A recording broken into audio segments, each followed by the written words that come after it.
balik Pinas na ang unang batch ng mga OFW na naipit sa digmaan sa Middle East. Inaasahan naman ang pag-uwi ng iba pang mga Pilipino sa mga susunod na linggo. Narito ang agenda report ni Paulo Barcelon.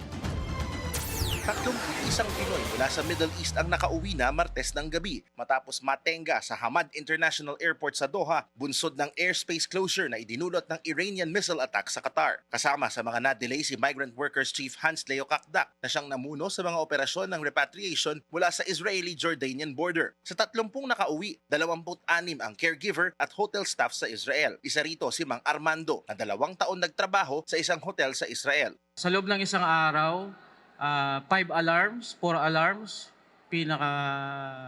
ano na yun.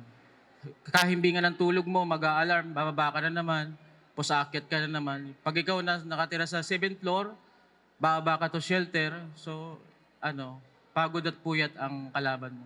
Kabilang din sa mga umuwi ay mula sa Jordan, Qatar at Gaza. Ayon kay Secretary Kakdak, mahigpit nilang minomonitor ang sitwasyon para malaman kung kailangan ng palawigin ang deployment ban sa iba pang bahagi ng Middle East.